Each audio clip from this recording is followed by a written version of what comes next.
Living Life with James, the podcast where real stories and real conversations help us to make sense of life. From personal journeys to expert advice, each episode gives you something useful, whether it's a new way to think about things, a helpful tip, or just a reminder that you're not in this alone. Let's keep growing, keep connecting, and keep living life together.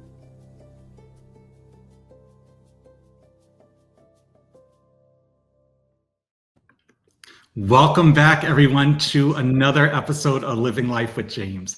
Today, I'm sitting down with rapper, producer, and viral trailblazer, Cazwell.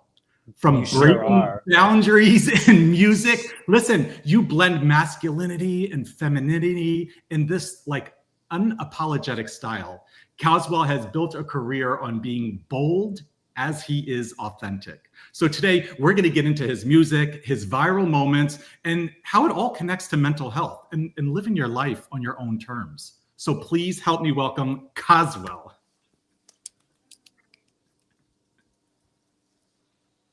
Thank you. Thank you. How are you? What's going on? Cazwell, it's so good to, we were sharing how I remember you from many, many years ago, going back old school, Chelsea, New York City, and just interesting how our lives have changed and where we are at this point in our careers and lives. I mean, I'm in LA now, so it's changed a lot. I still feel more like I was in New York last month for about 4 days before I had like a gig in Provincetown, and I'm like, this feels like home to me. Like I am a New Yorker more. I mean, I grew up in the Boston area, lived in New York for like 20 years, and like LA is fine. I like the quality of my life here, but I definitely do miss the whole vibration of New York. But we can get into it later, but I feel like, I got out when the getting was good, Okay, so here's the question. Would you go back? Oh, I would go back if I had about $20 million. Okay. Yeah. If it was, because quality of life, right? Yeah. Quality of life, and go back and to be able to go back and forth, to LA and come back. But I really love working in LA. I love the clubs that I work for. I love the club owners. I love the friends that I've made here. I love it's more relaxed. Everything in New York is a hustle. Like just getting to the movies is a hustle. Everything is a hustle. And even if you're not exhausted, you feel exhausted just through osmosis from one trip on the train because everyone just worked for 10 hours and then they're going back to Queens. Like it's just like it's too much. I got to the point that I got a lot from New York. I would not be where I am right now if it wasn't for New York City and my experiences there. But it definitely felt like at the point that I moved out, I moved out like on Christmas Day, just like I'm leaving by, because it got to the point that New York was taking from me and I wasn't getting anything from the relationship. So he became like my abusive boyfriend, and I said, I'm never gonna call you again. And hang it up. Listen, I'm moving on.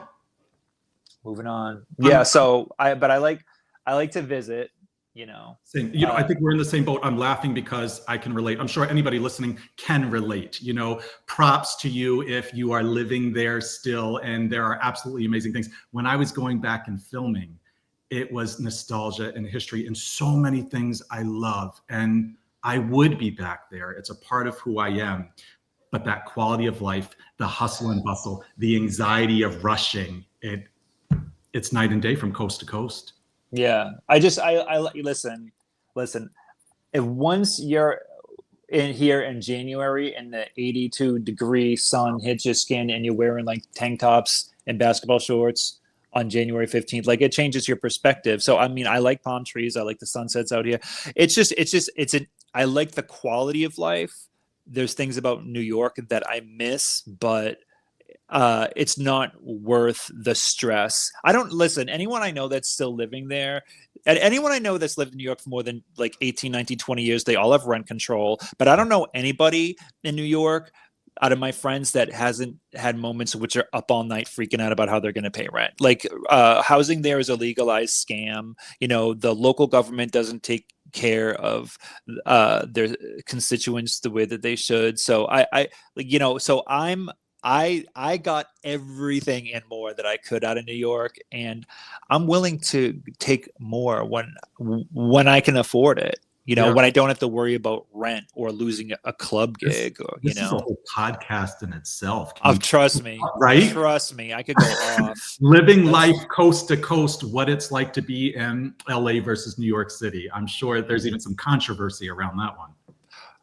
Listen, I'll tell you this: there's way more hot guys in New York, like way more. And it is not because I'm not saying that there's anything wrong with the way people in LA look. I'm just saying that the selection is it's like a Denny's menu versus a Cheesecake Factory menu. Oh, okay. Well, you know what I mean? Yeah, there's I could see the diversity. Yeah, that's the word. Yeah, Cazwell, I'm thinking about you from back in the day, Barracuda bar back days, to where you are now, and these viral sensations that you've made, and the content that you made, the producing, the rapping. If someone would only have 30 seconds to get to know Cazwell, what would you want them to say about you? I would think I would just want them to say that I was someone that didn't give up. That, so I mean, when I first started making music and rapping and kind of sort of singing and performing, all of that, not only did I not know anybody that was gay out and making the kind of music I was making, but I didn't know anybody that was gay and out in entertainment with music, period, So, I was delusional, which I think is important when starting any type of career in entertainment. I was delusional about like what kind of impact I was going to make, so you have to have that delusion.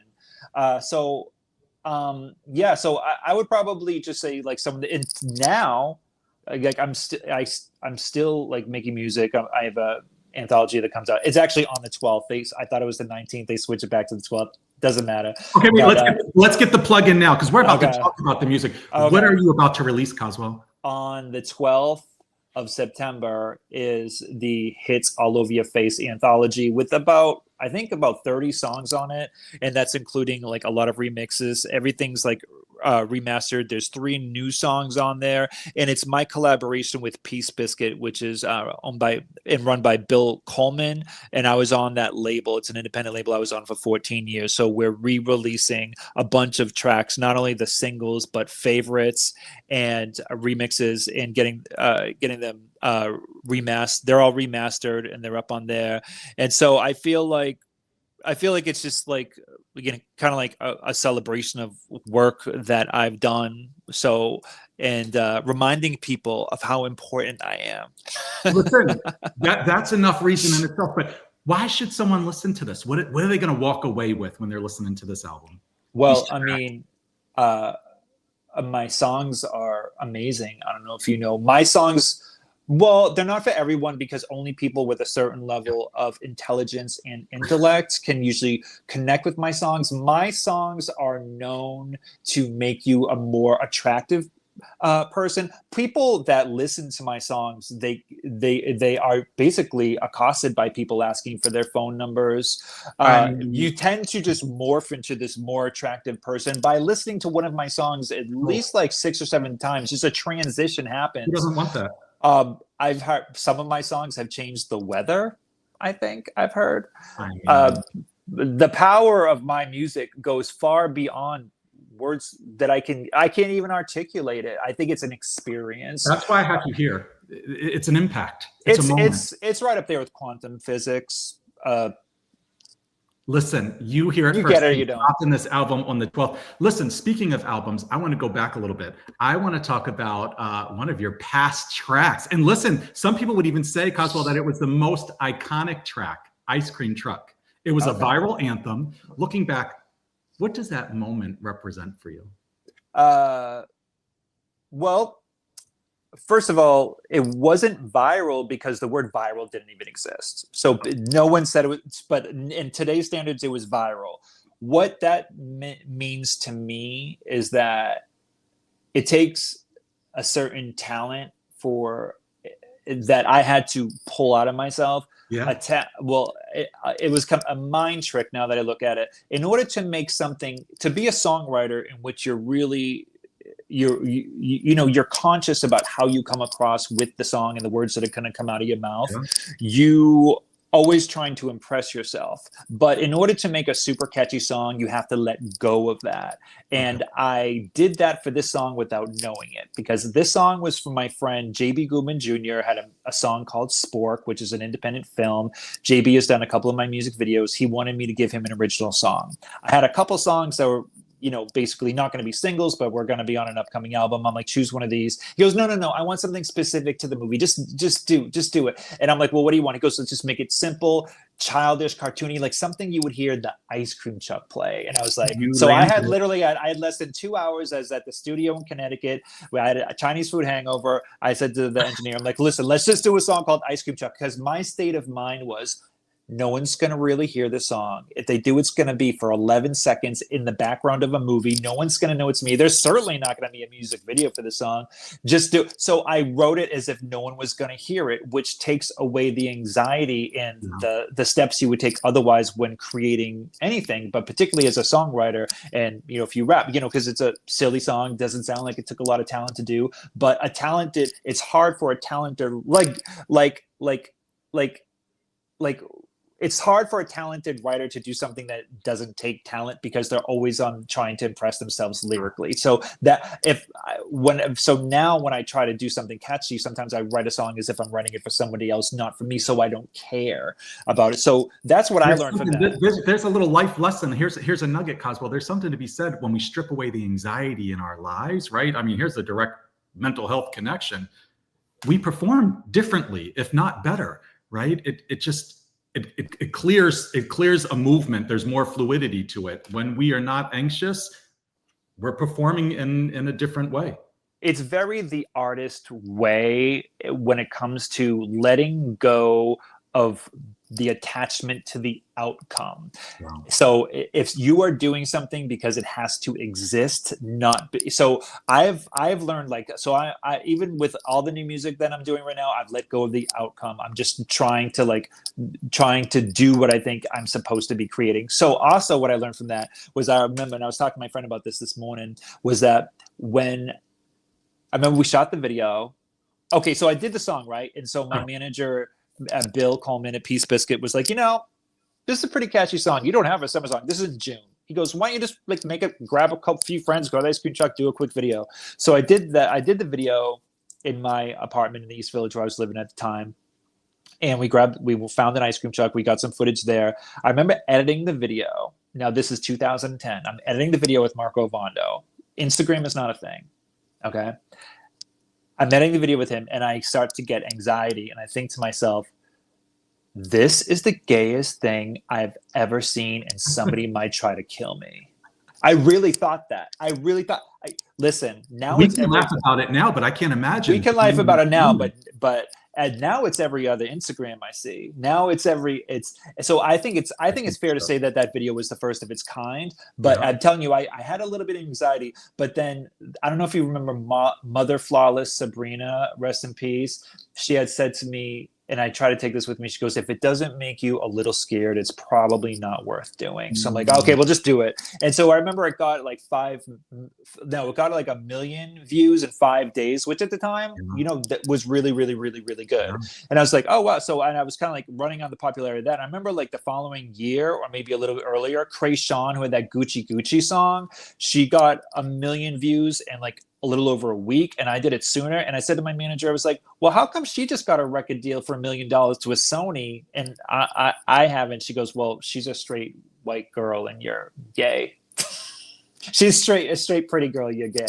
And I was like, oh yeah. And if you really think of it, like, they're not really giving good big record deals to like out gay people. Even Lil Nas X wasn't out when he got signed and he had his first huge hit. So do you feel a shift? Do you feel a shift in the climate? No. I mean, I feel like there's a shift in the climate as far as like conversation and also just people exposure to gay people in queer culture, and there's certainly has been a shift in that for a while. But as far as like giving, you know, queer, I mean, in trans people too, like opportunities, like it's not 2012, 13, 14 anymore. There's not like tons of trans people in TV and movies. It's definitely gotten a lot more conservative. So I feel like in some ways it's gotten better, and that's, you know, I like to think of it like that, because as time moves forward, we're getting where we have to be eventually. But I think that more people know that. Can I curse? Go for it. Can more people know it's fucked up to be homophobic or transphobic, as opposed to like when I was growing up and I was called a fag 6 times a day at least, you know what I mean? So I feel like in some ways it's getting better. You know what? Yeah. You know what? I'm going to change my answer. Yes, it's getting better, because it's always getting better. That's my final answer. Listen, my final answer. We're being positive. You know, there's steps forward, steps backward. I want to know, how do you feel in your career that how it affects you? Which part? Which element? What part of, you know, it's getting better? Okay, well, I think that I kind of approach it from more of a spiritual perspective at this point in my life, because I feel that that I am what I expose myself to. And we were talking earlier about the power and the importance of creating more than you consume. So I feel like I can take my experience and I can be fair with it, as long as I do that and I focus on what I'm only in this body for a certain amount of time. So I obviously have things to do. I feel like I've come close to death like 6 times in my life. So I feel like what I'm doing must be important. Like I got to keep doing what I'm doing. So I do feel like I'm in a race again. Not that I'm like terminally ill or anything, not going to fucking metal, but enlighten us, Cazwell. The spirituality piece is actually just did an Instagram live talking about spirituality and mental health last night. Mm-hmm. How does spirituality affect you? How does it play a part in your world? Spirituality plays a part in my world by recognizing, for my belief is that I'm God, you're God, we're all God, and that we are all connected to source, and everything that I do has an effect on everybody. I have watched more near-death experience videos than any, like literally I fall asleep to one every single night. And I am convinced that, you know, we're here for a short period of time. That we're here, that God will not get in the way of our free will. That is the gift that we are given, is our free will. So I pay close attention to the decisions that I make that affect everything in my life. Not only are like artistically, but my health, my relationships with my friends, my family, everything. So I don't know if I'm talking in circles, but I just feel like. Well, I'm hearing free will. I'm hearing kind of what your beliefs are and how you're seeing things. My belief is that there's only right now, and that my belief is that raising the vibration of my frequency is what takes me into the timeline that gives me the most positive outcome. Amanda Lepore is a perfect example of this. So I have many examples in my life. So I'm going to give you an example, okay? If someone has talked about this, we want to hear an Amanda Lepore. I live. Well, no, this actually isn't an Amanda Lepore story, but this is if you take like a top and I've heard someone talk about this. Like if you take like a top and you spin it, it almost becomes like invisible. You know what I mean? It's like harder to see. I feel like that's kind of like what happens when people raise their frequencies, and they're like, I've had moments in my life that I've been in very dangerous situations, but because I was so elated by life at that time, I don't know if it was being protected by those above. I was almost like I wasn't there. So therefore I wasn't like attacked when maybe other people were, and like things. That's a deeper story I can get into. But what I'm trying to say is that my goal is to be a glitch in the matrix. And to be a glitch in the matrix means that I'm not playing the game, and I don't play the game by raising my frequency above the frequency of the chaos. And I reach that frequency by gratitude and focusing on love and what I love to do and loving people. And that's real. Period, right there, because that, to me, that's spirituality, compassion, love, kindness, right? And being able to radiate and be in that space. Mm-hmm. How the hell did you get here? How did you get to this place that you're able to have these moments of talking about enlightenment, talking about your spirituality, like drugs. I'm playing. I'm playing. I don't even smoke weed. Just from probably just wanting to know, and definitely spending a lot of my life avoiding it. My parents were divorced at a young age based off of religion. My father got involved in like a cult type thing. He's not anymore. And so like I've always stayed away from any like woo spirituality type thing. So I feel like I've had to like lean into that myself by being like inspired. I think it comes from wanting to be the best artist I can be, because I don't think that you can be a great artist over a long period of time without leaning into your spirituality. To me, it definitely has to do with wanting to be the best artist I can be. Okay, while I'm picking your brain, we talked spirituality. Cazwell, when you hear the term mental health, whether it's your own, whether it's your kind of thoughts on our society, our world, LGBT queer community, what comes up when you think about mental health? Getting rid of my smartphone, probably. I think everyone is talking about anxiety and mental health, and I really think that, okay, maybe you do need help. Maybe something is wrong with your mental health. Maybe you are having anxiety, or maybe you're just a normal person going through the normal reaction of being on your iPhone for 4 hours a day and getting bombarded by up and down of dopamine all day long. I know this is that like, I think that mentally I'm a pretty normal person. I'm a logical person. I'm organized and pragmatic. Like I think like what I think a normal person is. Well, I think I'm pretty normal. I think I'm pretty adaptable. Okay. But 2 years ago, I took like all the social media apps off my phone for 2 months, and I cannot tell, honey, it was like 1996 again, and I'm reading books. I forgot I did that, but I had a mental clarity that I forgot existed. Okay, listen, I can't disagree with you. You're dropping some wisdom here. Here's the reality. I think we all know this, right? From teens to adults, it's about balance. Because there's podcasts, there's music. I firmly believe music is healing. There are so many things people are getting. My music is. Your music will just touch the soul in ways that many people can't. How do we Sorry, I didn't mean to interrupt you. No, how do we have balance? Because what you're saying is true. You need the breaks. You need a little peace, but there's also amazing things out there, and our mind wants to know and grow. And how do we achieve that balance? Because we can't just say forget it.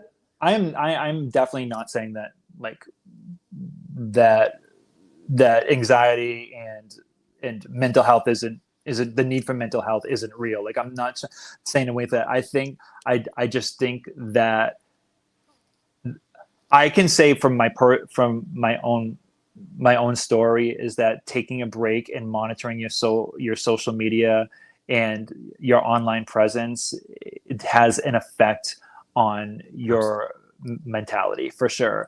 I just think that people need to give themselves the grace to forgive themselves for their past trauma. Every time I see someone kind of like crash out online, do something way too extreme, in a really dark place, I pick up on right away that this is unresolved childhood trauma. And I think that everyone deserves to give themselves the grace from shame. I think that everyone is attached to some type of shame, whether it's in their childhood or young adulthood. And I think that everyone deserves to forgive themselves. Absolutely. And I think that when you do that, then it's easier to forgive the people that hurt you, and forgive the people that did really fucked up things to you, and forgive your parents. And I think that that's definitely something that has led to my spiritual growth, is forgiveness, and how that it's self-serving. So I think that forgiveness is key. To forgive yourself and to forgive your abuser. You're mentioning, Cazwell, you're mentioning something so important. You're saying kind of going back and doing the work, whether it's trauma, whether it's showing up with forgiveness, the concept of healing. right? When you feel healed, when you feel like you're in a good place with yourself, that's where we start to see shift and change. And you hit the nail on the head. It takes a while to get there. It's not just meditating once and listening to Bashar. It's like, it's like it takes a while to get, it takes and you have to catch yourself, and and then you mess up and then you do it again. I just think it just takes self-awareness, and I think self-awareness starts with like, was I just holding my breath just there, or was I breathing? And was I just holding my breath there because I was thinking about something that was giving me anxiety? And did that anxiety come because I still feel shame about this, and therefore I blame myself? It all starts with breathing, because that's what every atom in our body needs, is oxygen. So I think that it starts with taking the time to be in the moment, at least for 3 minutes a day. And I tell everybody, I was talking about mental health on Instagram. I was like, my number one thing is like meditation. Like, you could be 3 minutes late to anything except the airport, So, and you really need to meditate before you go there, because that place is a zoo. Especially LA or New York. You hit the nail on the head again with the concept of breathing, and it sounds so basic, but being able to find that breathing tool, meditation that works for you. And you just mentioned, I know you're open about mental health. You're talking about mental health. I want to talk about mental health in the queer community. How else do you take care of yourself? What would you say are some other tools or tips that Cazwell does or engages in that kind of helps with your own mental health?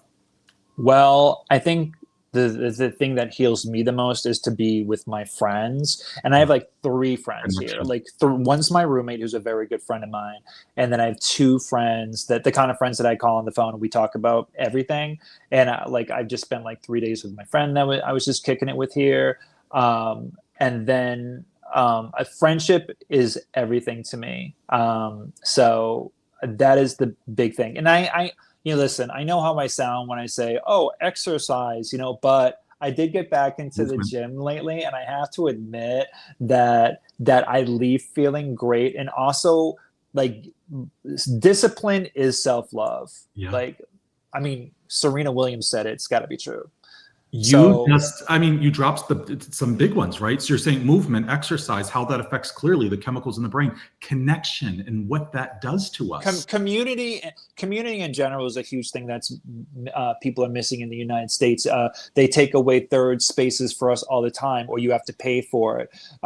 People that come from unfortunate economic backgrounds don't get the luxury of extracurricular things. They don't. If you go to Europe, there's or China, there are parks that have activities for families that you don't pay for but this country is built on slavery and consumerism and capitalism. And it's if our government is, I'm not going to get deep about it, but ultimately if our government, which has control over our infrastructure, they're not going to invest in it if it doesn't equate to profit. That's the way it is here, but there's some truth. So what do you say, Cazwell, what do you say when someone is maybe moving from coast to coast or moving to a different area and they're saying, look, I need a friend, I need to build community? What would you tell somebody to do? Oh my God, I don't know.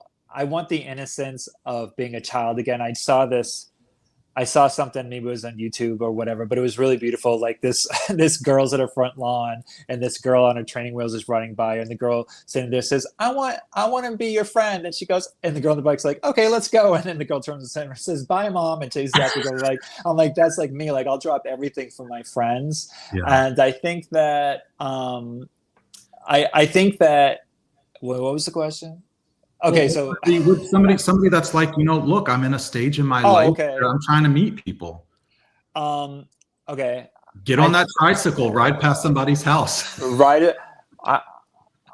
I think that it really depends on your life and your lifestyle. I have to admit that 2 of my closest friends I've met because I hooked up with them first, and then we became friends. That was part of my lifestyle at the time. That's one option. So that just kind of happens between gay men. So that's why I'm saying it depends who you are and how you usually meet people. But I think that whatever you love to do, and a lot of people haven't taken the time to figure out what they really love to do. And I think that once they start or it might be an artist that they love, and then you go to see them live, and then when you surround yourselves with people that like to do the same things that you do, you surround yourself with common minds, and you have a way better chance of meeting someone that you're compatible with being friends. You know? Okay, but listen, a gay man, and I'm wondering if there's a difference between 20s, 30s, 40s, 50s. A gay man that says, "I need to meet some new friends." What are you going to say? Well, I mean, is it 20s, 30s, 40s, or 50s? You know, that's a big difference right there. Also, you know, it's definitely harder to, like, I'm 52, so I think it's harder to meet like gay men my age because they're established, they have their lives, they have the kids, they have their business, they have their husband, they have their divorce, they have like whatever. So they're kind of like set in their ways, in their routine. And that's not, I have to say that I meet Gen Z all the time just because I have an answer for you. Okay, let's get it. So I have an answer for you. So, I'm surrounded by Gen Z all the time because I'm always DJing. Yeah. I started a company, and I'm not even trying to pitch it, but now that I'm here, I might as well. I have a company called Daddy Department, and I started with my friend did it. He's really into dads. And so Daddy Department, unfashionable clothing for unfashionable people, daddydepartment.com, where all daddy dreams come true. It's really basics. It's like Hanes is the blueprint, okay? Okay. Like, so it's very that. It's not high fashion. It's just like relaxed. So because I started this business, I have been immersed in the subculture of daddies. So I have a song called Daddy, which was for the Daddy Department theme song. But so because of this, I started going to we have to have pop-up shops. So we show up at events in Fort Lauderdale where there's a whole daddy subculture going on there. Like they mow the lawn and eat TV dinners, like no lying. Old school. Like Hungry Man. TV dinners. Okay. So because of this, I know this sounds strange to a lot of people, but I'm actually surrounded by people my age. Like I can say something like, oh, remember Like a Virgin by Madonna? And they know they were there when it came out or something like that. You know what I mean? Or so like I can make cultural references, gay cultural references that people around me get, as opposed to, hanging out with someone 25 years younger than me, which listen, I like both, and I can learn from people younger than me too. I'm not one of these people that say, oh, you got to learn from us. No, I learn from them way more. But I'm saying that, like, because I created this business for clothes revolving around the demographic of, mid-millennial, Gen X, even boomers, like everyone can be a daddy or everyone could like it. So, I have been immersed in people my age that I've made friends from. So it just kind of has to. So that's one example right there. Absolutely. And so that just came from my love of like creating and plus I get worlds though, Cazwell. Not many people are like that. You can tap into the generation piece and thinking about your age and all these cultural references, and you know about history. But you also are out in the scene and you're DJing and you're meeting people that are younger generation, and you're keeping up with whether it's the music, whether it's keeping up with pop culture. You're pretty hip to it all. I want to be, here's my goal. This is my goal. I want to be the oldest DJ alive. I want to be doing it for that long. Right now, the oldest DJ alive, she's in Japan. She's like 88 years old. Stephen Colbert was talking about her. I'm like, I'm going to beat her. And I guess she like DJs for like 2 hours, then gets on her bike and rides 4 hours home. And she's an idiot. I'm like, that's going to be. Wait, we're going to do a little therapy, Cazwell. I want this goal. I want to be the oldest DJ because I never want to stop, and I want to live to be 109.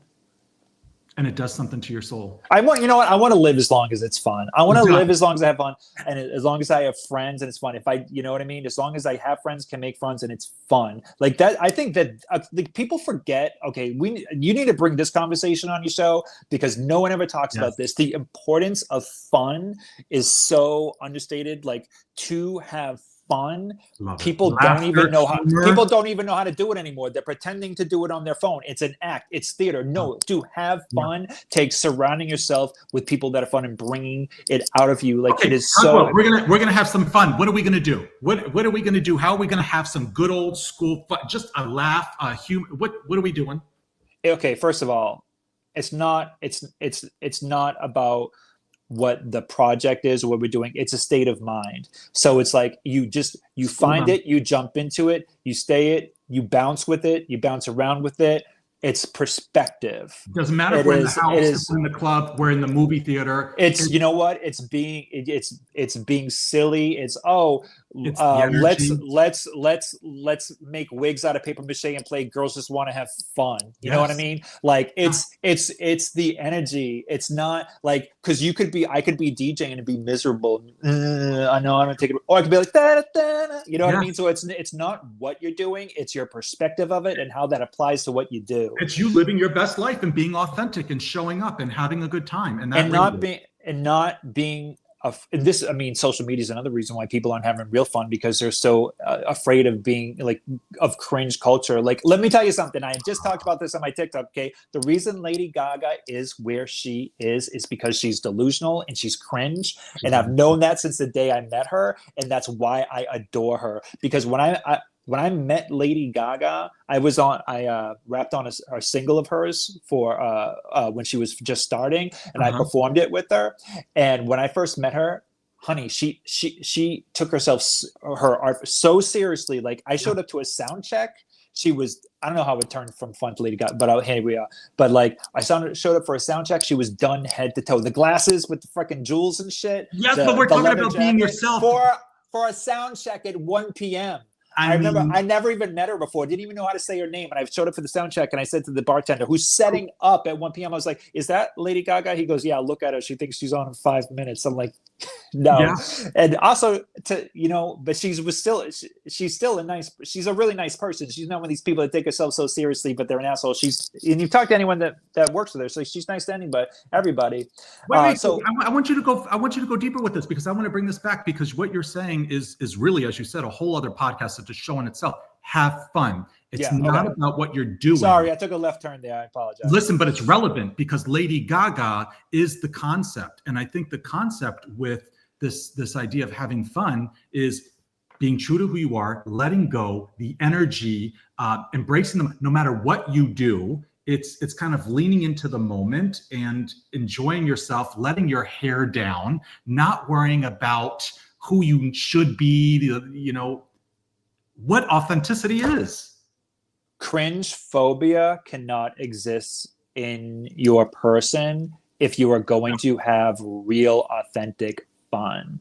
I don't give. You know what? That's one of the things that happen when you turn 50, because I honestly don't give a shit. I don't give. And listen, once you get mature enough to realize that you are the only person that can embarrass yourself, in order for me to be embarrassed, I have to feel that. Yeah. I have to feel that. And if I don't, then I don't. I mean, I'm not saying I can't be embarrassed. Like, I might trip in front of a really hot guy that I'm crushing on or something like that. Like, that would be embarrassing and that would be cringe. I mean, it's still, but I think that having fun and listen, this is a clip in itself. Thank you for saying that, because I feel seen. Cazwell, I have 3 children, 2 are which teenagers, and I cannot tell you how this idea of cringe and what I'm doing, what I'm saying, Dad, don't do that, and I'm like, this is me, and I'm going to be who I am, and I'm going to be silly.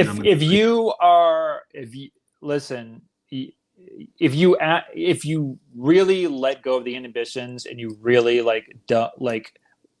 it's you're not going to be cringe if you're being authentic, in my eyes. You know what I mean? It's when you're like, okay, I'll give you an example of cringe, and this is a perfect example. Remember when Madonna was pushing the MDNA album, and she went down to the Ultra Music Festival, and she got on the mic, and she's like, "Has anyone seen Molly?" And she almost couldn't even get out of her mouth. She was desperate to appear young because of this. I'm like, ooh, just be if you're into gardening, just do gardening. You know what I mean? If you're into this, if you're not into drugs, don't talk about them. Do you know what I mean? It's it's not the cool thing anymore. Like drinking a gallon of water a day is. Yeah. No. Anyway, I'm not trying to look for clout, even though I keep sidestepping into celebrities and stuff. You have a lot of connections. You've definitely lived your life and continue living your life. Yeah. Thanks for reminding me. Yeah. Still living it. In your life. We're all just people. Well, they're just people. They're just people. Who listen, if we're going to name drop for a second, who has had the most impact, or who has really just had a moment in your world that stands out for you? Cyndi Lauper. Really? Oh yeah. Yeah. I adore her. She was the first concert I went to, December 4th, 1986. I remember like it was yesterday, and I saw her on concert, and I knew that no matter what I did, I would never have the power and the voice that she has. But I love how she emotes with a song, and I love how the combination of her work is between like pop and punk rock, with her uncontrived way that she moves and emotes on stage. And I was like, I will never be able to sing like that, but I want to be able to perform on stage and get people to feel what I'm feeling the way she's doing for me. And like she is, yeah, like there's nobody else like her. I think that she's a musical genius, a song genius, like a singing genius. Like the way she uses her voice, and how she morphs characters with her voice. I think that that's the ultimate goal, right? Is to like impact people's life in a positive way that you can feel, and be a conductor of energy in that way, you know? So I think that she is like the ultimate. Do that. Yeah, and then there's many other people that have inspired me along the way, like Missy Elliott and the Beastie Boys, and like people that growing up. But she is definitely like the foundation of what made me want to perform, and somebody I've studied, you know? Absolutely. And you're referencing, I always talk about the power of music, right? How it can change our lives, how it could be healing in itself. And, it definitely does. I mean, it can also be destructive too. If you're listening to like Whitesnake after 7 beers in a Corvette going 90 miles an hour down Hollywood Boulevard, it could be both ways, right? You gotta choose wisely. You just painted the perfect picture. You know what I'm saying? That is hilarious. You're absolutely right. You're absolutely right. Choose wisely. Listen to Whitesnake in a bar, and then keep it contained. Take an Uber home. Let's keep it contained. Yeah. Know your safety. Cazwell, I'm wondering if you could give tip or tools, something you've learned from your wisdom to the LGBTQ community, up and coming youth. What would you say? Move. Seriously. Move quick. Well, I don't know specifically if you mean like, you know, youth that are stuck in a small town, or youth that are in the closet, or youth that don't have any friends, but move. Yeah. Get on a bus, get a cute little gig at McDonald's or like some movie theater when you're 15, 16, save up the money. Don't let anyone know how much you have. Get a friend that you already know is totally cool. No, not someone that you met on Grindr that you're just talking to, like someone you actually know around your age, 2 years younger, 3 years older, something like that. Move. There is a reason that there are gay meccas in places like San Francisco, Los Angeles, Chicago. I'm going to take it further. I think that's a brilliant idea, and a necessary idea, and a safe idea. But just the idea of move, right? Even if you are in a good place, I think there's something, and we both can relate to this, about moving to a new environment. How that can shift things. Even if you're not going to move, travel, get out, experience the world, get more culture, live your best life. Okay, listen. Yeah. Listen, here's the thing. Here's the secret. You want to know the secret? I got it for you. This is it. If you don't enjoy the process, it can't be a success, and it can never be a success if you don't enjoy the process, and that's period. I could make some song right now, drop it tomorrow, be number one. It won't feel like a success if I didn't enjoy the process and work in the process, and you have to enjoy the process. Yeah. And if you're like, let's say you're an actor and you're going to, and I've been this person, I've gone to auditions for things. I didn't think I would get it, but I really loved trying. I really loved like, oh, wow, I'm living the life. Like I'm going to auditions, like I'm trying, like I won't even get it, but like, wow, like here I am, like in this waiting room, and I'm going to the audition. Like I love knowing that I'm living the life of somebody that's gonna get there, and here I am, because I think the stories about clawing your way to the top are so interesting. And I was like, this is me doing it, you know. And it wasn't even me making it; it wasn't me getting the job. It was like, this is me like doing it. And it's like when you first trying to make music and you find someone to make you a beat for $20 and you go into this fucking little It's the process. single room studio with nothing, like you're not in Mariah Carey studio, but you're doing it, like you're enjoy it, and then you're gonna make a demo. Just like the fact that you did it, just like Yes. love that and take it to next, and you'll notice Absolutely. how you're starting to excel at what you do, and you're paying attention on the little tweaks that make things better, and then you start to have conversations with people that are doing what you're doing too, and then you're learning from their connections. Then you're making friends that do what you do too, and that are also involved with music, and they make beats, and you work with their, like, I think no matter what you do, just join a band. I think that's what, because music really is the answer. We already decided this, all right? Just join a band. Just suck at it. Have you seen Madonna's first act? Have you seen Madonna? Have you seen Madonna? Have you seen any of these people their first act? They all suck. They all suck. No one would pay any attention to them. Well, but she would agree with that too. It was horrible. So I'm saying, like, join a band and enjoy the process. Like, that's what I love about New York. It's a great place to enjoy the process. You know, when you're in your 40s, it's not cute being poor.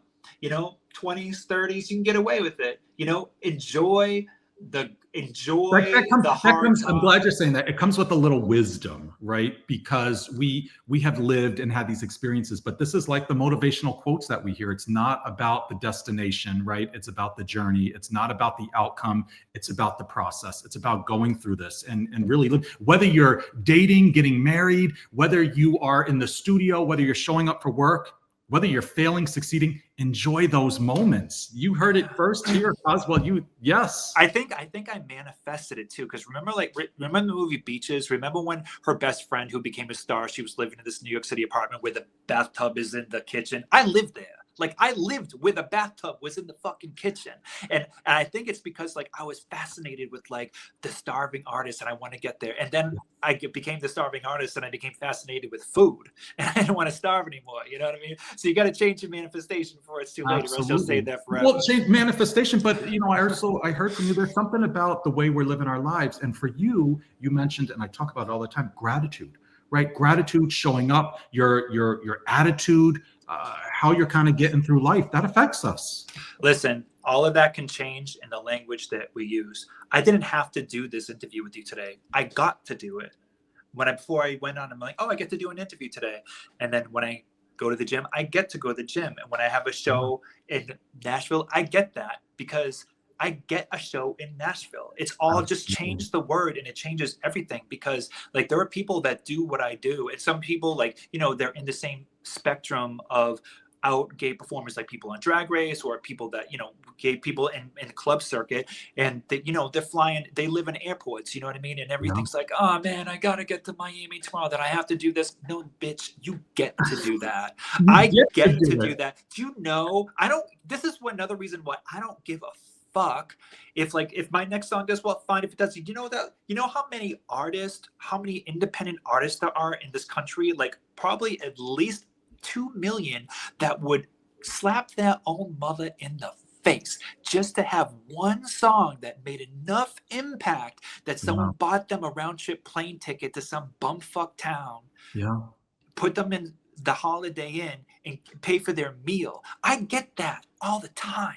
Like, the fact that, like, my phone's on and my rent is paid, the electricity's on, and all I do is music is a fucking miracle. It's a miracle. So it's like, don't take these little things for granted, or you'll lose it. Enjoy. You have it because you're enjoying it.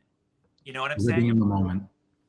You know, that I'm going to use that just to kind of speak on, this month is actually Suicide Prevention Awareness Month. And whether it's, you know, specifically to the queer community or anyone out there, right, bringing it back to living your best life, gratitude, taking care of yourself, healing, knowing you're not alone. I mean, everything you're saying are reasons to say, keep going. I want to give you, I'm sorry to interrupt you. Go. I want to give you one more example of this, and I think about this all the time, and this is someone that has changed my life. Amanda Lepore has changed my life, and I wrote and produced her first album because I knew when I met her that she was the kind of person that if the whole world knew, the world would be a better place, and I wanted to do something autobiographical for her. Amanda Lepore is the only person I know who moved to New York City, got famous, and wasn't trying. She had no agenda. Amanda hated her life up until she got a pussy. And then she got a pussy. She had nothing to complain about. She was loving. She was so grateful to feel that she was in the body she wanted. She didn't care about anything else. No, just imagine, like, if we could just be like, wow, I'm really grateful that I have 10 fingers. I'm not going to ask for anything else. I have everything. And because of that, she continued. She wasn't trying to be a star. She was just trying to get away from an ex-husband. She stumbled into a club one night, met Michael Alec, got a regular gig hosting there, stumbled in the next week. David LaChapelle says, I'm going to put you on this. Which is crazy. A fucking star. And just because, and that's why she's a glitch in the matrix, because she is not focused on the chaos. When Amanda Lepore went to go vote in 2008, she called me first. You know what she said? She goes, hey, Kaz, like, I'm going to go vote. It's Obama, right? That's the good guy, right? I just want to make sure. I'm like, yep, no. Honey, she gets out of the shower, she puts on an old movie, she rhinestones her clothes, she gets ready, she spends 8 hours going out. And when you are in her presence, you're not going to talk politics. You can feel the frequency change, because she is not affected by the chaos, because she, whether it's a conscious decision or not, does not allow it in. Her life is focused on the things that make her happy. And you know what? One time, she put her outside pictures of fields. She put her bag down. She had a brand new laptop in there and a hard drive. Some kid grabbed her bag and ran off with it. I'm like, oh my god! Did you call the police? What are you gonna do? She goes, oh, it doesn't matter. It's not like they stole a dress or something I really care about. It's fine. She's a legend. The next week, she got booked for this huge gig for the Dior fashion show, like thousands of dollars, flown first class round trip, because she's just so grateful. Like, she wasn't gonna let, like, honey, if someone stole, like, my laptop, the A button on my laptop doesn't work right now. It freaked the fuck out if someone fucking stole my fucking laptop. And wait, Cazwell, finish the sentence. Okay, I'm sorry. No. Listen, I personally, I live for Amanda Lepore. I would love to hear you finish the sentence. Okay. Amanda Lepore is an inspiration because she spends her life living her fantasy. She is living her fantasy. And everyone admires that, because everyone wants to know how to do it. And that's why she's a glitch in the matrix. Cheers to Amanda. Yeah, she's the best. She's one of my favorite people, for sure. Cheers to you. Oh my god, by the way, we have this new song coming out next year. You're gonna gag. It's like the best thing. I've been practicing. It was there for 2 years. We recorded it. That's why I was in New York for 4 days. I was telling you last week. You're gonna gag. Like, it's a great, like, listen, well, I know you think, oh yeah, sure, Cazwell. Listen, I haven't lied to you once.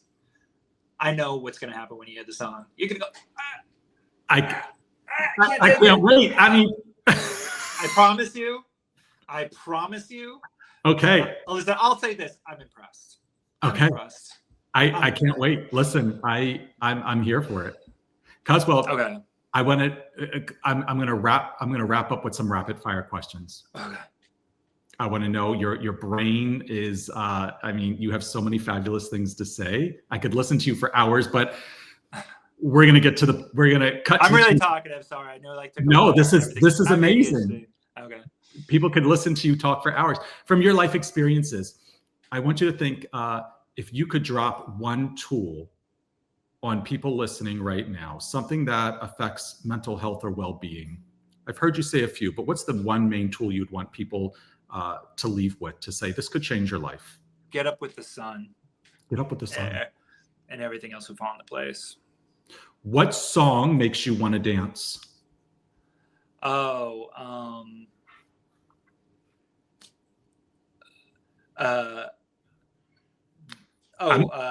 you know what? This song, it makes me want to dance, and it makes me want to break up with someone so I can play the bass line as I walk out the door and say, Hallucinate by Dua Lipa.